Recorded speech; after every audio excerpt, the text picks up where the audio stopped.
Mundo entero en jaque y Argentina no es una excepción. Estamos atravesando uno de los peores momentos de la denominada segunda ola. Vamos a analizar cuáles son los datos que nos trae Guillermo a la mesa para ver si hemos mejorado en algo o no, qué es lo positivo, qué es lo negativo en este análisis que hacemos de forma semanal. Y luego, cerca de las 9:15, 9:20, vamos a hablar con el doctor Pedro Silverman, él es bahiense, cumple una función en el Ministerio de Salud de Nación para, charlar con él sobre su función y además poder hablar sobre la actualidad, ¿no?, de la situación del COVID, sobre las vacunas y muchos temas más. Recuerden, estamos saliendo en simultáneo en nuestra página de Facebook, allí los pueden encontrar en la página de Facebook de APP. Pueden dejar sus dudas, sus preguntas, sus consultas. Si no podemos responder a todas, lo vamos a dejar anotado y lo vamos a hablar con Guille para poder contestar las dudas la próxima semana. Lo único que les pedimos que usen el simbolito de pregunta que está allí abajo en el Instagram para poder dejar sus dudas. También en la transmisión de Facebook con los comentarios vamos a tratar de leer a todos y consultar y evacuar todas las dudas. Le voy a invitar a Guille que se sume a la transmisión para dar inicio de forma formal a este nuevo episodio de AP Pensar, como todos los domingos a las... también en Instagram. Más de 50 personas que nos están acompañando en las dos plataformas. Guille, ahí veo que te estás conectando. ¿Cómo estás? Buenas noches. ¿Cómo les va? Buenas noches a todos y todas los que nos están siguiendo y acompañando. Bueno, Guille, ¿me escuchás bien? ¿Me recibís bien? Sí. Perfecto. ¿Vos también? Impecable.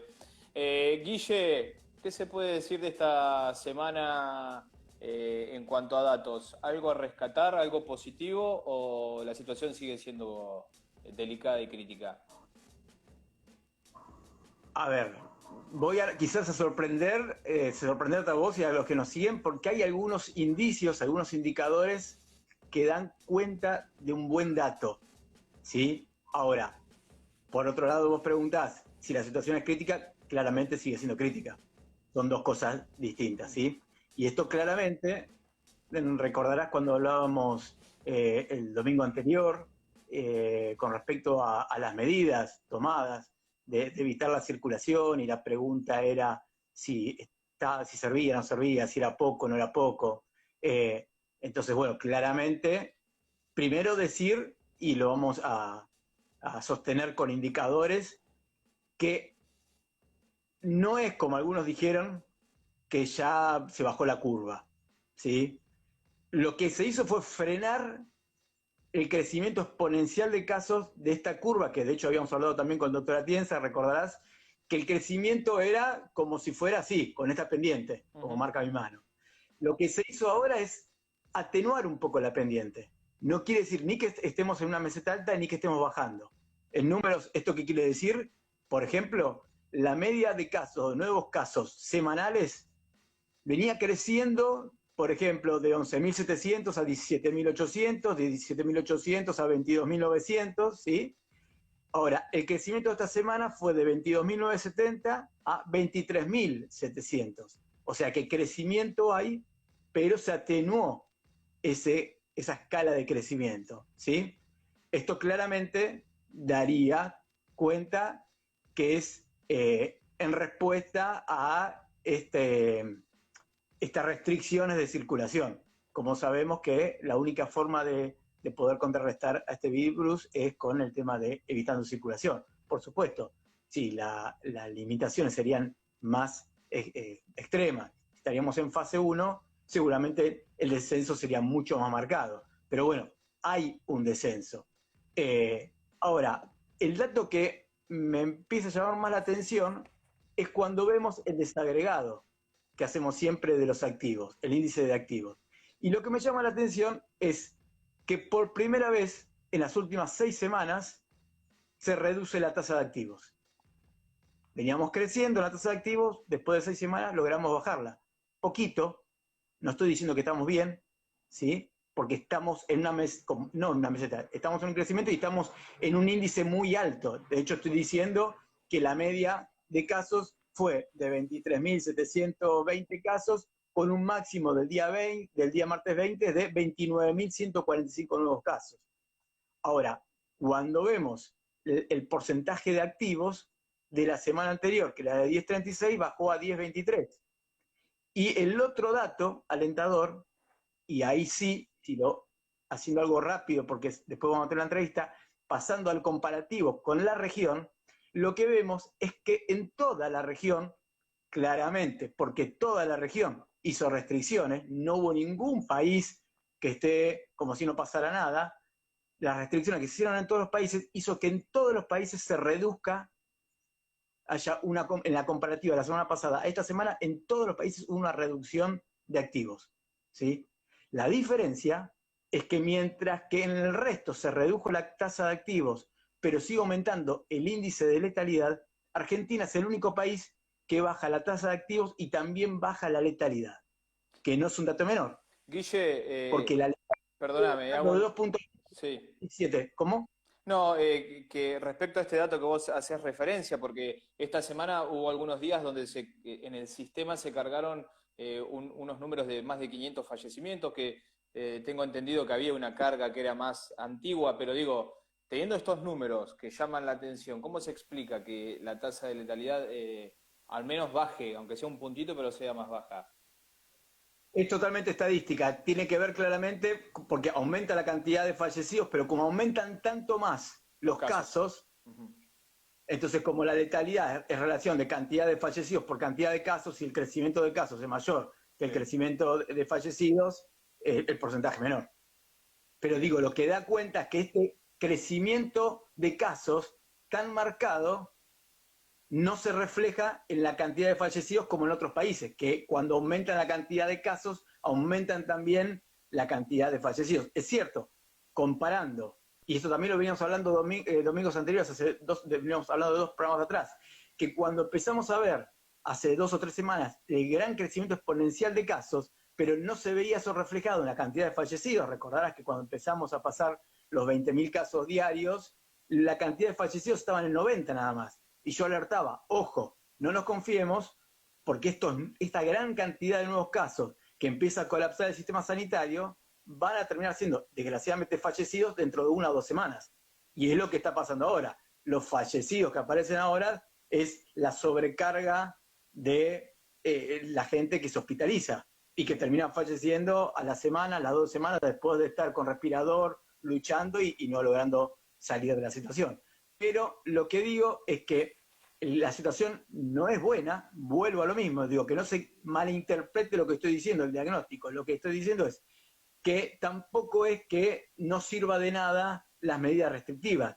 A ver, lo que uno escucha siempre a epidemiólogos explicar es que no hay una linealidad matemática cuando uno analiza epidemiología, cuando uno analiza pandemias, ¿sí? Uno tiene que ir día a día y analizando indicadores sin haciendo grandes proyecciones. Por eso muchas veces, la verdad es que lo hablábamos cuando se dice, si seguimos así, dentro de 1 semana va a pasar esto, dentro de 2 semanas va a pasar lo otro. En pandemia no se pueden hacer esos análisis, porque es muy cambiante y sorprende continuamente estos cambios de rumbo, ¿sí? Ahora, uno sí puede ver ciertas tendencias y siendo cuidadoso decir, bueno, debido a esto, teniendo en cuenta esto y viendo tal resultado ante tal situación, podríamos inferir como estamos diciendo en este caso, es una reducción de esta creciente exponencial. En principio. Ahora, esto no quita que mañana se descontrole todo. ¿Por qué? Porque, por ejemplo, como muchas veces hablábamos de cuál es la relación y podemos aprovechar para decir el porcentaje de camas ocupadas. No es lo mismo el sistema cómo actúa cuando está por debajo del 70 que cuando el sistema está saturado. Entonces, la relación cuasi matemática de, por ejemplo, con una tasa de letalidad de 2 puntos, para hacer un número redondo, entonces donde decimos de que por cada 100 personas que están internadas son 2 las que fallecen, cuando el sistema de UTI colapsa y no se puede atender y hay que elegir a quién se asiste y a quién se lo deja morir, por más que suene crudo, es lo que puede llegar a pasar si colapsa el sistema, entonces ahí ya la respuesta va a cambiar, que seguramente es lo que esté pasando en otros países, a eso me refería cuando comparaba con la región, donde sí ya su situación, como hace más tiempo que venía colapsada, porque la verdad es que el crecimiento de casos exponencial había empezado antes en ellos, como en el caso de Brasil, por eso es que la tasa de letalidad es mayor, ¿sí? Guille, yo recuerdo la semana pasada, lo tengo justo acá anotado, que el porcentaje de ocupación de camas UTI a nivel nación había pasado del 59 al 64%, del AMBA del 67 al 74%, y en Bahía habíamos tenido esa semana de ocupación plena. En Bahía Blanca esta semana bajó un poquito, no tanto porque siguen quedando pocas camas disponibles. En el resto de estos escenarios que te planteé, Nación y AMBA, ¿qué modificaciones hubo? Ya que estamos hablando del tema de ocupación de Sigue camas. creciendo. Sigue creciendo. Sigue creciendo lamentablemente. Sí, a nivel nacional aumentó del 64.3 al 66.5. Está ahí al borde de llegar al 70, que es como el semáforo rojo. Y AMBA aumentó del 73.8 al 76.2.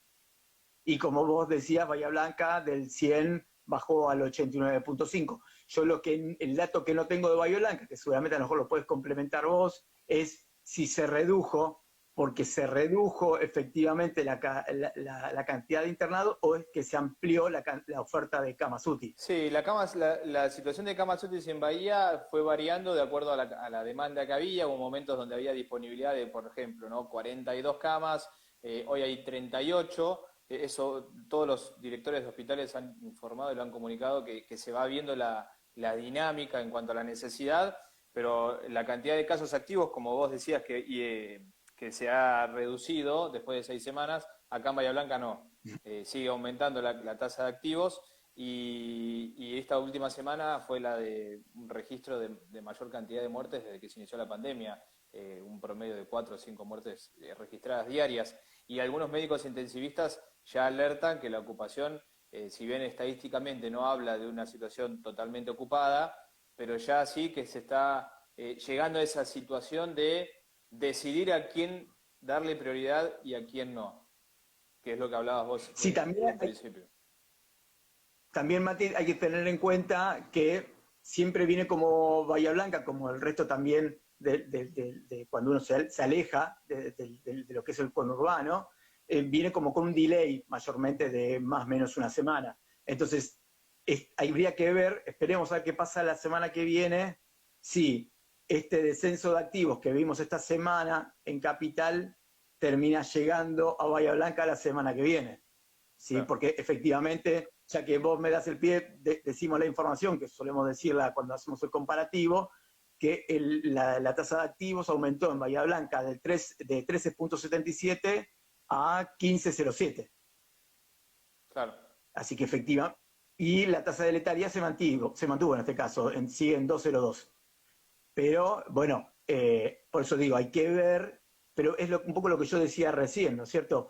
De que uno puede, viendo después de todo este año, de que hay ciertas conductas, y dice, bueno, mayormente lo que pasa en Cava, en AMBA, termina repercutiendo a la semana en lo que sería el tercer, cuarto cordón, en 2 semanas. Ahora, sí vimos que hay tendencias que se rompieron. Por ejemplo, comparando la primera ola con la segunda ola, donde esto se estaba más acentuado, en esta segunda ola fue mucho más rápido.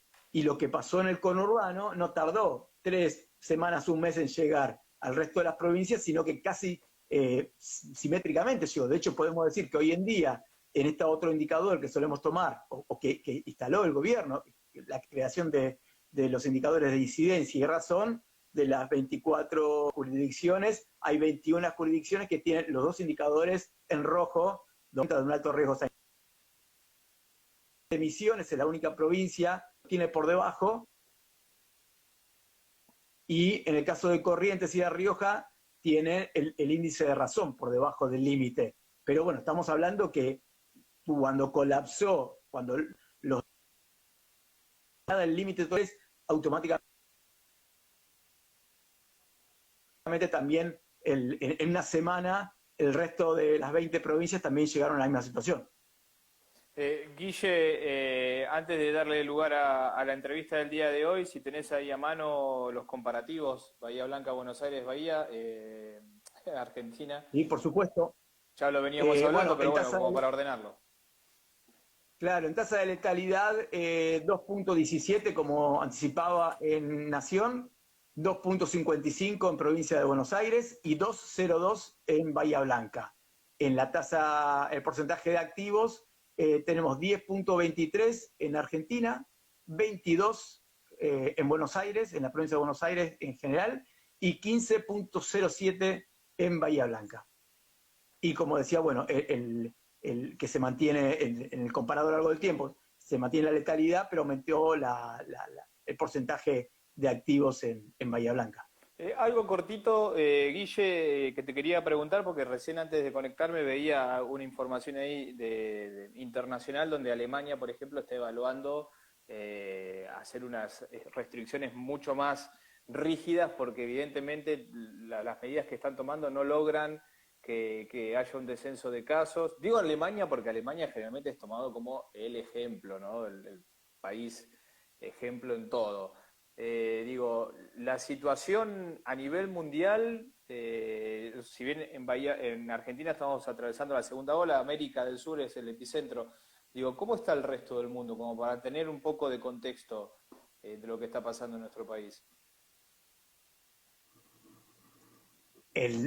¿Vos decís cómo están en general? No, a Sí, ver, en Alemania general, en Europa, por tiene ejemplo, tanto, porque tanto que nos comparan con Europa, de que allá no cierran y acá sí cierran. Digo, ¿qué está pasando también allá? pero por eso digo, en el caso puntual, por ejemplo, de Alemania, es una situación que en varias cuestiones comparativas, en varias variables, valga la redundancia, parecida, y me parece que lo hablamos hace unos domingos atrás, pasa algo parecido con Argentina, porque también tienen la situación de crecimiento de casos, también tienen una sociedad que está en contra de cerrarse, y hubo, de hecho, en los últimos días hubo reclamos importantes, Sí, situaciones violentas de reclamos, en Italia y también. por eso cuando uno, Ujú. por eso digo, esto de que muchas veces están estas cosas que no están argumentadas. Cuando dicen el ejemplo es Alemania, porque tienen la idea, es como decir, bueno, la perfección es Suiza por los relojes, digo Alemania porque pareciera, o nosotros tenemos esta idea de que Europa tiene que hacer todo mejor, pero cuando uno va a los indicadores no está la correlación de que tenga mejores números Alemania.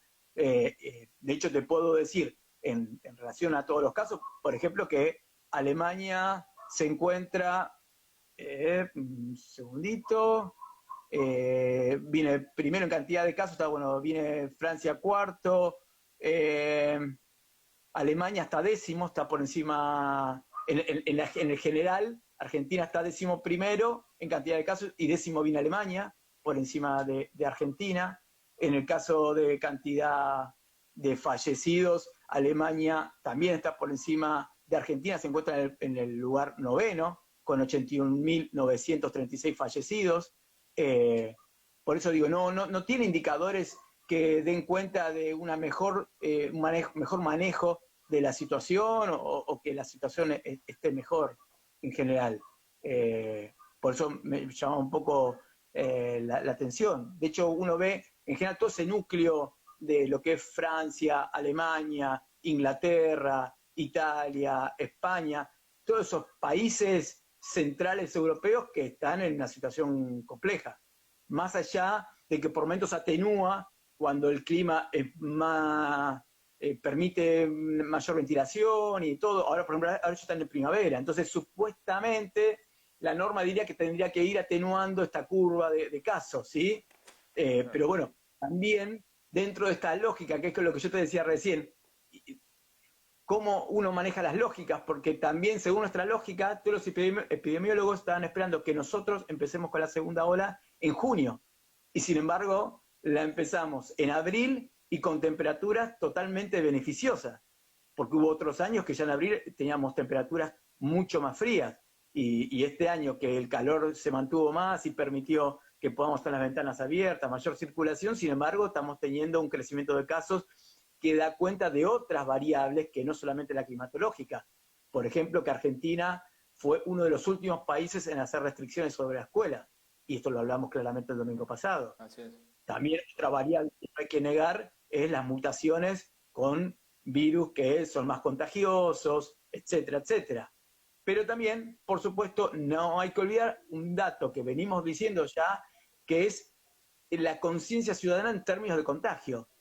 Cuando vemos el contagio por grupos etarios, insistimos, por si no los que no nos escucharon el domingo pasado, que el grupo etario con mayor cantidad de contagios es el de 30 a 39 años, con el 23% de los contagios. Y si tomamos el grupo de edad escolar en los primeros, desde el 0 años hasta los 30 años, estamos hablando del 30% de la población, del 30% de los contagiados, perdón. Entonces, claramente se contagian los chicos.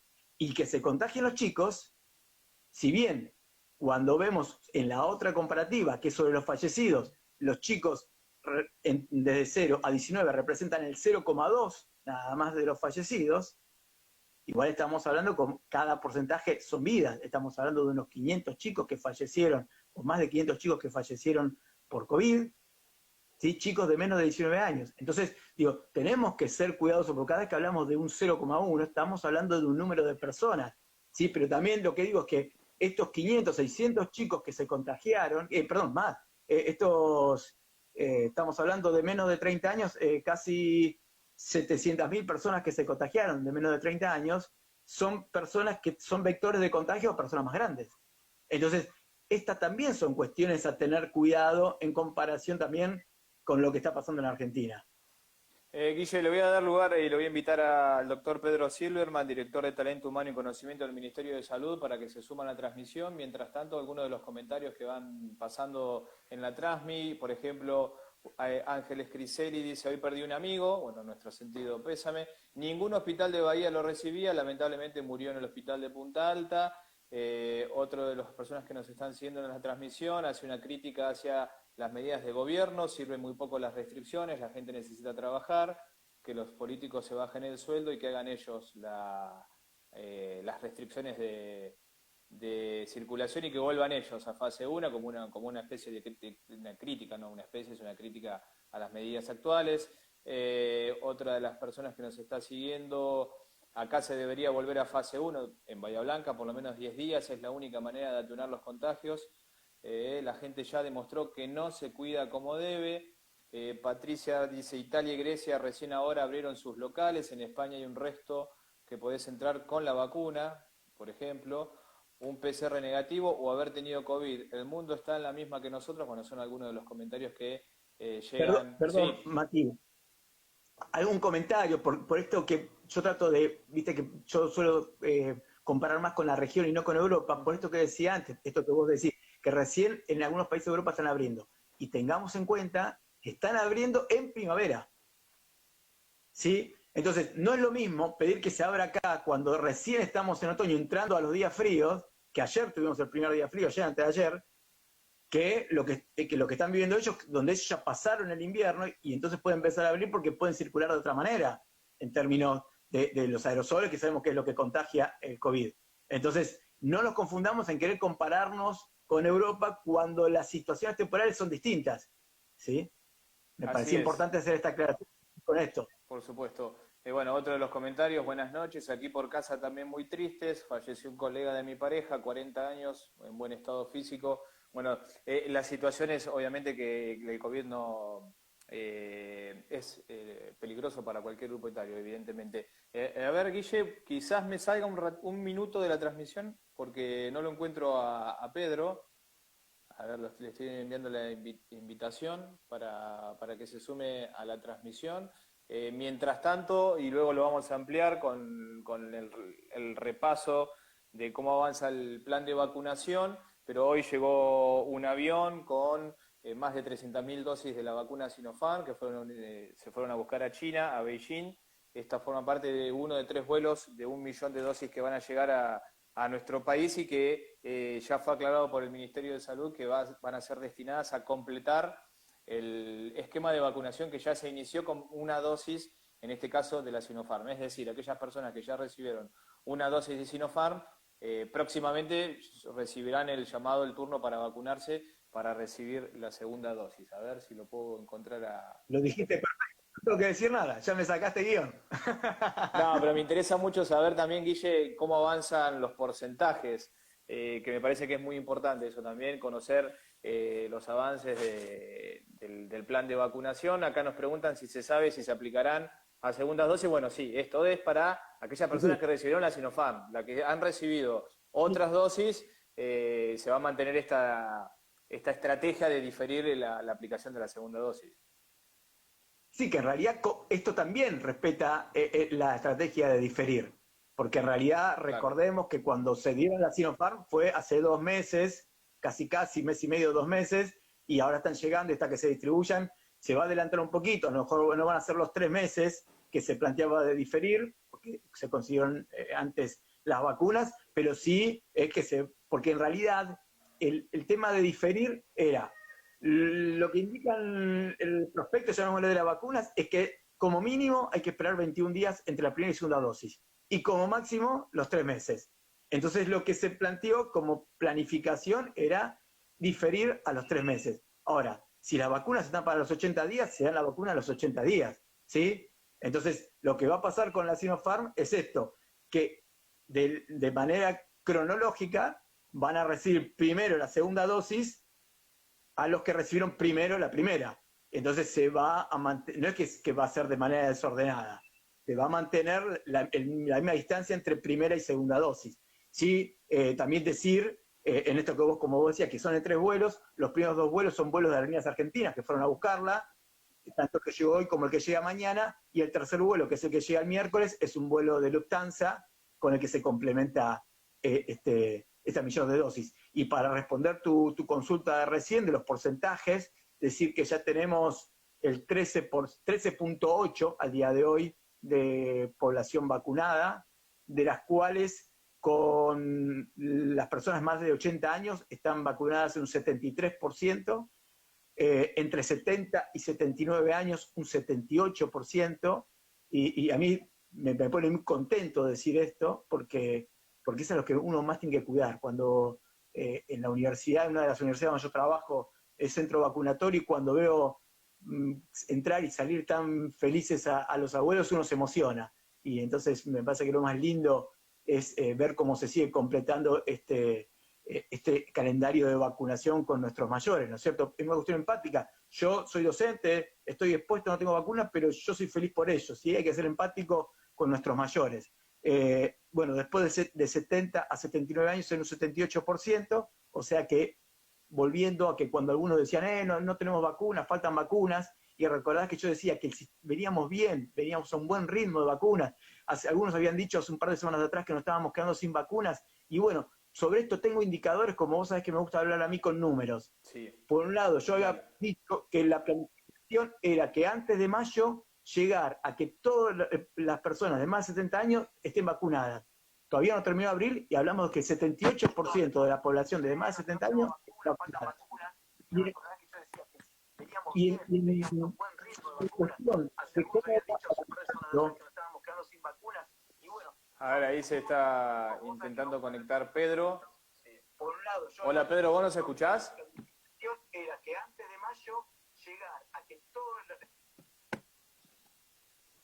Hola Pedro. Sí, ¿me escuchan ahí? ¿Cómo estás? Te escuchamos bárbaro, pero te vemos torcido. ¿Vos podés girar? Ahí está. Ah, ahí está, perfecto, perfecto. Qué bárbaro. Bueno, bienvenido y gracias por unirte a AP Pensar. Te presento a Guillermo Espina, que es nuestro compañero. Mucho gusto, Guillermo. Mil disculpas. Un gusto, Pedro. No hay problema, Pedro. Gracias por atendernos. Pedro Silverman es director de Talento Humano y Conocimiento del Ministerio de Salud de Nación, y aquí en Bahía Blanca conocido también porque era decano de la carrera de medicina de la Universidad Nacional del Sur, así que por ahí lo ven cara conocida quienes acompañan la transmisión de AP Pensar, que en su mayoría son personas de Bahía Blanca. Pedro, primero algún par de consultas respecto a tu función en el área, porque uno dice Dirección de Talento Humano y Conocimiento. ¿Cuál es la finalidad de ese área y cómo se contextualiza en esta situación de pandemia? Bueno, en principio me escuchan bien. Sí, perfecto. Sí, sí, sí, Bueno, te escuchamos bien. mira, el área se definió eh, antes de la pandemia. Tenía como objetivo el tema de la capacitación de los profesionales de la salud, todo lo que es el desarrollo de capacitación de posgrado, las residencias de equipos de salud. Y además, la idea que tenía Ginés originalmente era, bueno, que había mucha inequidad en términos de la distribución del conocimiento y él quería un ejercicio del ministerio de democratizar el conocimiento, que en todos los lugares donde tiene jurisdicción, perdón, el ministerio pueda llegar el mismo conocimiento que se producía en los grandes hospitales o en algunas instituciones de investigación o obviamente en las universidades, que era un catalizador, digamos, no un productor de conocimiento, sino un catalizador y un democratizador. Bueno, después vino la pandemia y todo se puso pata para arriba y lo que terminamos trabajando el área mía es, bueno, primero en todo lo que es el recurso humano, en la pandemia, en los hospitales, no solamente el entrenamiento y la formación de profesionales para cubrir áreas que no estaban cubriendo, ¿no? Porque nosotros teníamos una enorme sobrecarga sobre las terapias intensivas, que es un poco la pirámide en términos de complejidades, o no de complejidades en sí mismas, sino tecnológicas. Teníamos pocos terapistas, no hay muchos terapistas en el país, entonces había que entrenar a aquellos profesionales, médicos, enfermeros y kinesiólogos que estaban en etapas anteriores o intermedias.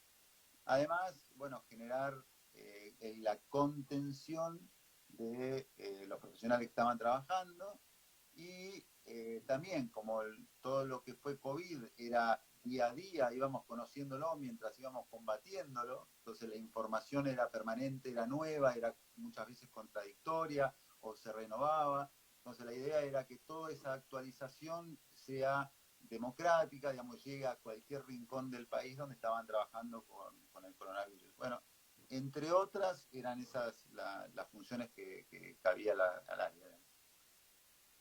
Guille.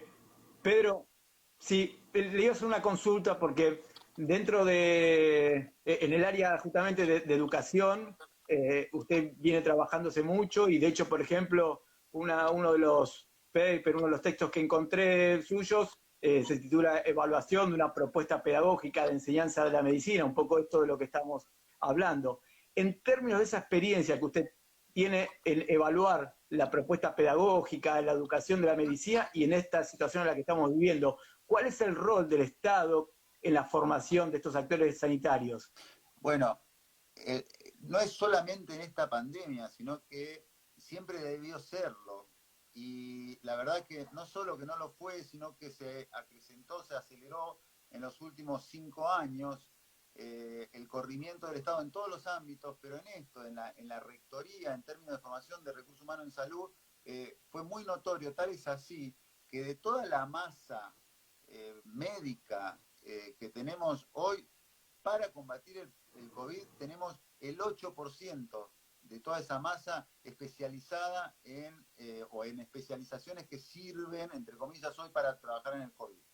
O sea, hay un 90-92% de todos los profesionales que estuvieron desarrollándose o capacitándose o especializándose en función del mercado. Digamos, nunca hubo una rectoría del Estado en función de, bueno, qué recursos necesitamos y para qué. Y ahora eso fue el sustrato por el cual este año y medio estuvimos redefiniendo fundamentalmente el tema de las residencias profesionales, fundamentalmente médicas, bueno, qué especializaciones necesitamos, qué es lo que necesita el país, qué es lo que necesita la población. Eso en términos de especialización, pero de ahí para abajo, de cómo se forma, quién se forma y dónde se forma, también es una discusión en donde el Estado tiene que tener rectoría y un ejercicio muy grande de distribución de los recursos para eso. Pedro, y Y en se pudo, Sí, Guille, dale vos. Dale, perdón, dale. perdón. No, dale. No, para completar esta respuesta, iba a preguntar que al estar trabajando en esta situación de crisis, de pandemia, más allá de responder, como usted decía, en esta situación, ¿se pudo paralelamente trabajar en la planificación, llamémosle una planificación a corto plazo, de cómo ir generando estos cambios que usted plantea para ir resolviendo esta situación? Sí, hay aspectos que son muy técnicos, que tienen que ver con estrategias pedagógicas, y otras cuestiones que son muy, estratégicos, tácticos, que tienen que ver con, primero, la distribución de cupos de profesionales para formarse en las residencias. Digamos, no vamos a otorgar cupos para especialidades que hoy no son útiles para la atención, no solo de la pandemia, sino la atención del sistema público. Después vamos a estimular el desarrollo de algunas especialidades puntuales que tienen que ver con, hoy por hoy, las necesidades que tiene el sistema sanitario. Focalizar en la atención primaria, en médicos fundamentalmente generalistas, pero de hospital, que se llaman hospitalistas o médicos hospitalistas, que tengan que ver con una serie de competencias que puedan desarrollar en distintos ámbitos del hospital. Digamos, hoy por hoy nosotros tenemos especialidades médicas que están en su casa porque no es posible ni siquiera su reentrenamiento porque nunca fueron entrenados en competencias básicas. Entonces, bueno, todos a partir de este año, todas las especialidades van a tener un año de competencias básicas que permitan, ante una circunstancia como esta, reentrenarlos para poder reubicarlos dentro de la estructura sanitaria. Pedro, en este año y medio de pandemia y haciendo referencia a un poco a lo que preguntaba Guille, y vos lo dijiste, hay pocos terapistas, pero ¿qué han observado ustedes que se necesita para afrontar una situación? Obviamente que uno no espera que haya una situación de emergencia como la que nos está pasando ahora en todo el mundo, pero ¿qué observás vos? ¿Qué hace falta? No sé, enfermeros, enfermeras, gente especializada, ¿en qué? Mira, se necesitan fundamentalmente hoy por hoy médicos terapistas. Eso es clave porque los que hay son pocos y están muy agotados. Pero también se necesitan una estrategias sanitarias o estrategias epidemiológicas de territorio, de terreno, eh,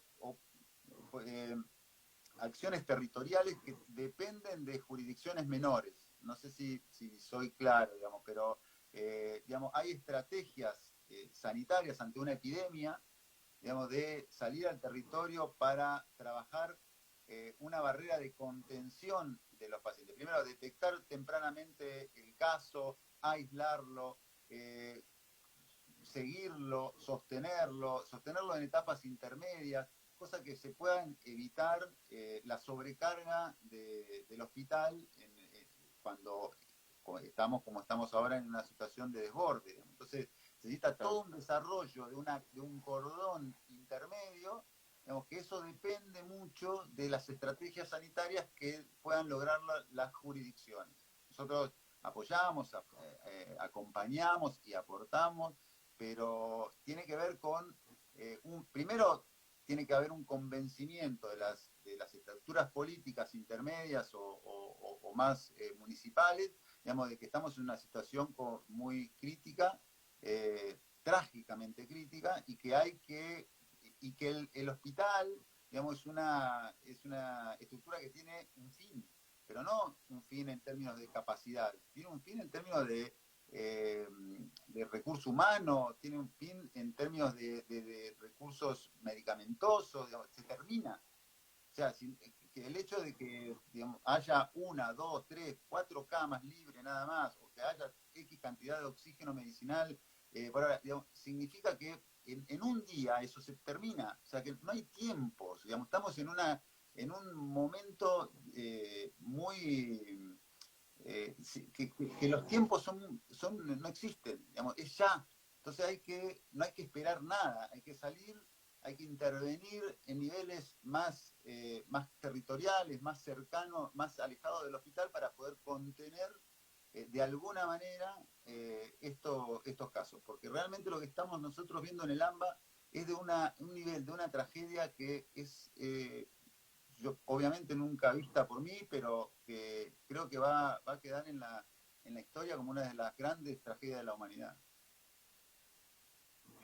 Pedro, le hago una consulta porque es muy interesante esto que estaba contando del trabajo. De hecho, lo hablamos nosotros alguna vez acá en este ciclo de AP Pensar, de la diferencia que existe entre cuando empezó esto a principio del año pasado a la actualidad, es que hay un trabajo ya con la expertise que hay de la pandemia, del trabajo en campo, con el rastreo, tratando del aislamiento de los pacientes con COVID.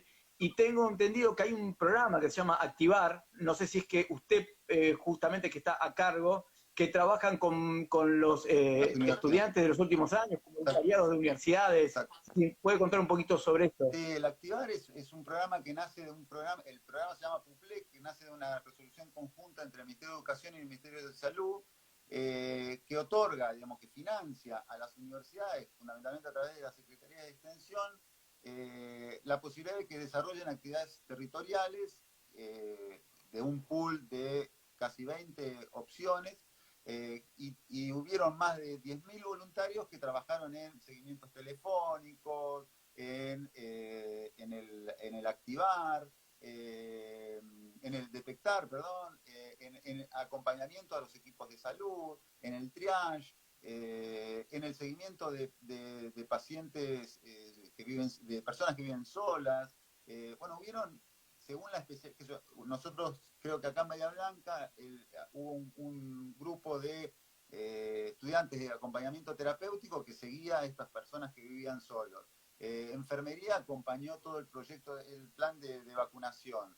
Desde medicina hicieron los seguimientos telefónicos y el triage y el acompañamiento en algunos servicios. Bueno, más de 10.000 voluntarios de las universidades nacionales salieron a terreno a trabajar, bueno, justamente en esto que te decía, en un trabajo más territorial, más cercano a donde circula el virus, ¿no?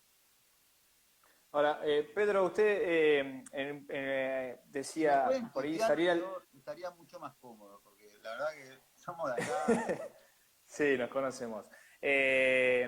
Salir al territorio, testear, aislar. En este contexto me parece que ya suena bastante difícil, ¿no? Con una circulación comunitaria tan alta. Sí, igual yo creo que hay instancias intermedias. Primero que no hay que esperar que las personas con síntomas vayan a la guardia del hospital a hacerse un hisopado, digamos. Entonces hay que generar muchos lugares periféricos, centros de salud o escenarios donde pueda la gente ir a consultar sin tener que llegar al hospital. Después hay que detectarlo, valga la redundancia, y hacerle un seguimiento, digamos, a esas personas, porque además el empeoramiento clínico aparece entre 5, 6, 7 días desde empezados los síntomas, y ese empeoramiento, si uno puede abordarlo desde instancias intermedias o no en el hospital, tal vez se puedan sostener con oxígeno medicinal, con algún seguimiento más de oximetría, con algún acompañamiento de un equipo, con un médico, una enfermera de primer nivel, digamos. Se puede ir trabajando, ampliando las posibilidades terapéuticas. Hoy por hoy, cualquier persona que está con síntomas y está un poco agitado, va al hospital, con lo cual satura el hospital y es probable que también genere otras situaciones, como que se infecte de otras cosas, como que él mismo contagie a personal de salud, digamos. Creo que lo que habría que hacer es no, ya a esta altura no se puede hipertrofiar más el hospital, lo que hay que hacerlo es expandirlo, y expandirlo es generar estructuras intermedias entre la comunidad y el hospital. Pero una consulta, a lo mejor es una pregunta complicada, pero o la respuesta es complicada, porque cuando ahora estamos viendo que la situación de ocupación cada vez está más colapsada, Y algo que se dice, y con razón, y también se desprende de alguna de sus declaraciones, es que a veces no hay que pensar solamente en la cama, en la cantidad de camas, sino en el personal humano, en la capacidad humana de atender. Entonces, ante esta situación de que estando en abril ya empieza a estar colapsado y venimos de una cantidad de terapistas que ya vienen con un bagaje de cansancio importante. ¿Cómo ve usted la situación? ¿Cómo se puede trabajar para que no pase esta situación de que este número, esto cuantitativo que no se ve, de la capacidad humana, no solamente de la cama, ¿no es cierto? De cómo asistir en términos humanos a esta capacidad humana de atender. Bueno, justamente lo que decía al principio, nosotros estamos entrenando personal de clínicos para que suplanten a los terapistas, emergentólogos para que suplanten los clínicos, médicos generalistas para que suplanten los emergentólogos, digamos, para que vayan cubriendo esas instancias. Pero además tenemos no una rémora, sino una cantidad de médicos, bueno, hay enfermeros y enfermeras, y kinesiólogos y kinesiólogas, pero médicos que se recibieron hoy y que están esperando para el ingreso a las residencias, que también se puede convocar, se puede entrenar y pueden ir haciendo acciones, aunque sea desde el primer nivel, ¿no? Porque ya son profesionales, ya tienen el título, ya tienen una matrícula, entonces hay que salir a buscar, hay que ser creativo. Nosotros el año pasado en Salta teníamos un grupo de médicos residentes de terapia intensiva de primer año que estaban con una camarita de GoPro, con un grupo de terapistas expertos desde Buenos Aires que iban ayudándolo y monitoreándolo porque no había gente en esa terapia. Digamos, hay que ir, estamos en un momento muy crítico donde se tiene que hacer lo que se pueda.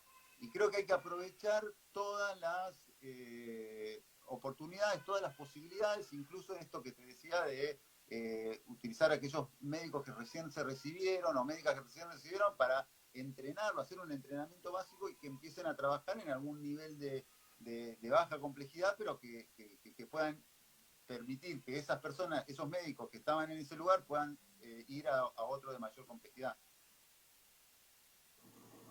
Pedro, hoy dijiste la situación del AMBA es muy trágica. Nombraste algo trágico en la historia de la humanidad. Tan es así es.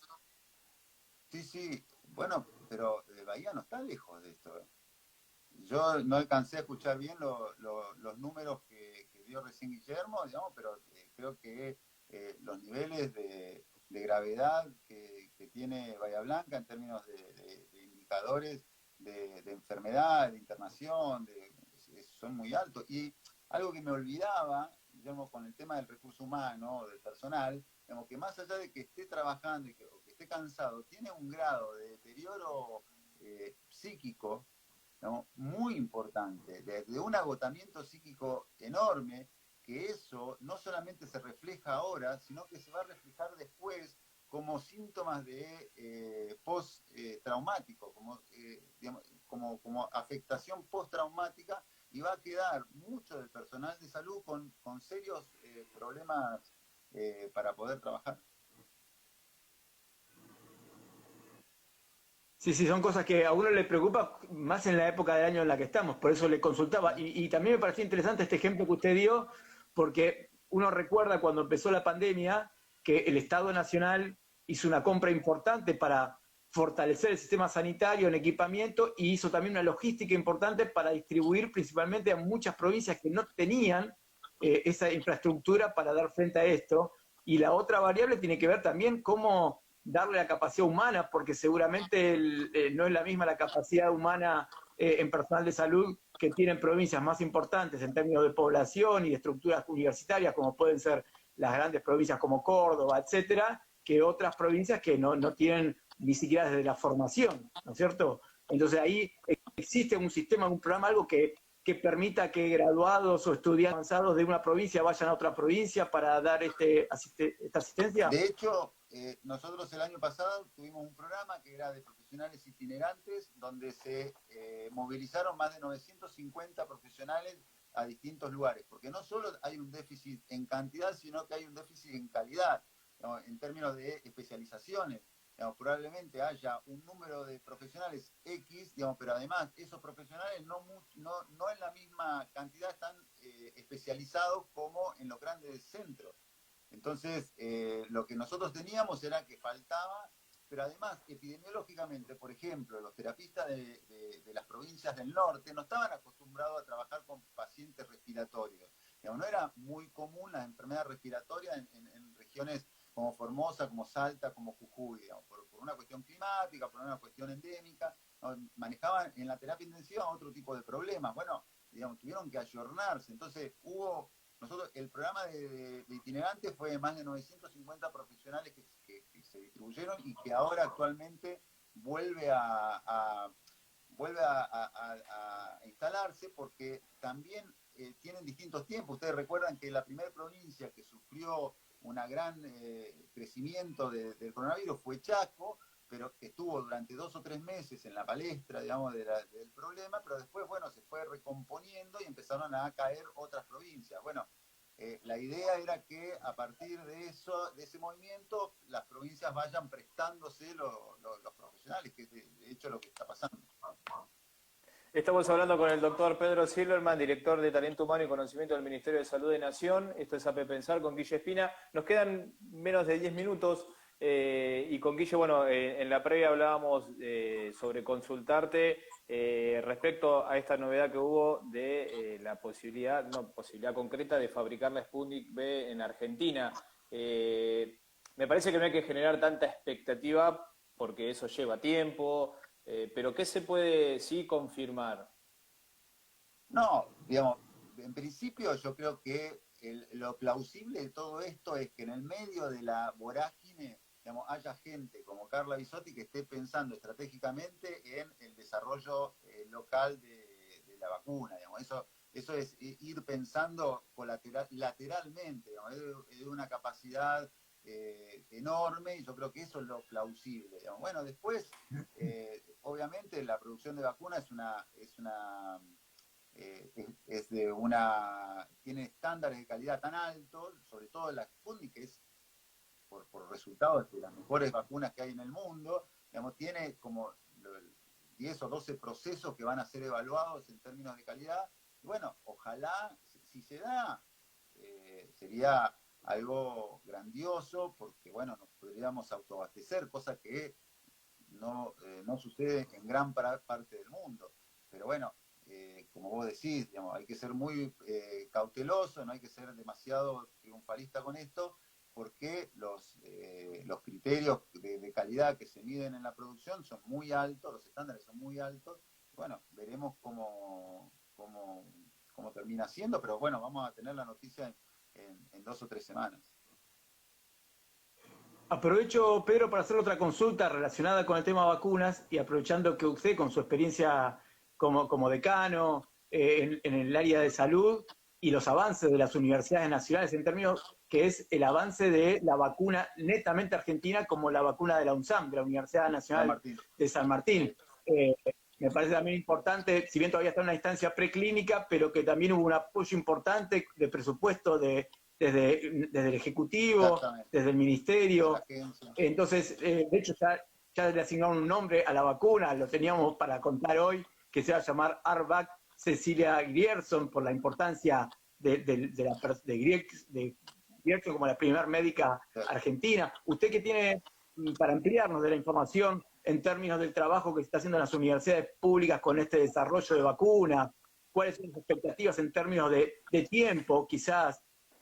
No, eso la verdad que no sé. Sé que hay 6 vacunas en estudio y en desarrollo. Obviamente la de San Martín es la que está más avanzada, pero no te podría decir en términos de tiempos. No, la verdad que sería arriesgar. Sí, en términos estratégicos y como estratégico que una universidad nacional genere hoy en día una vacuna, sí es que uno no lo hubiera imaginado hace unos años atrás, digo. No, y no solamente eso, Guillermo, sino que se están desarrollando tratamientos, digamos, muy importantes, más allá de lo que fue plasma y suero equino, que son también producciones locales, suero equino, también se están desarrollando aerosoles con ivermectina, digamos, hay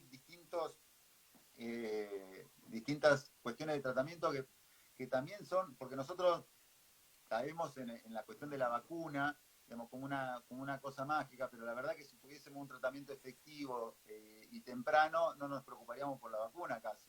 Entonces, creo que también a la par de las vacunas estamos mirando, apoyando y desarrollando y apoyando el desarrollo de nuevos de tratamientos para el COVID. Pedro, Sí, siempre nosotros acá, Pedro, seguimos todos los tratamientos. De hecho, hicimos a fin de año, el último programa, sí. hicimos un balance de todos los desarrollos de ciencia en la Argentina, principalmente a través de las universidades nacionales, por todo lo que había hecho. Y por eso yo hace un rato decía que el escenario, a pesar que algunos no lo vean así, no es el mismo como está para Argentina hoy con todos los desarrollos que tuvo en todo este año de pandemia. Tal cual, tal cual, tal cual es así. El apoyo, la ayuda de todo el arco político. Pedro, no sé si vos después nos podés dar de última la información, si vos no manejás esto, pero hay muchas preguntas sobre las residencias, del ingreso a residencias. Sí. Una justo nos preguntan si se sabe cuáles serían las fechas, si será efectivamente en octubre. Entran el 1 de octubre y rinden el 23 de agosto, 23 o 25, es un miércoles. De agosto se rinde.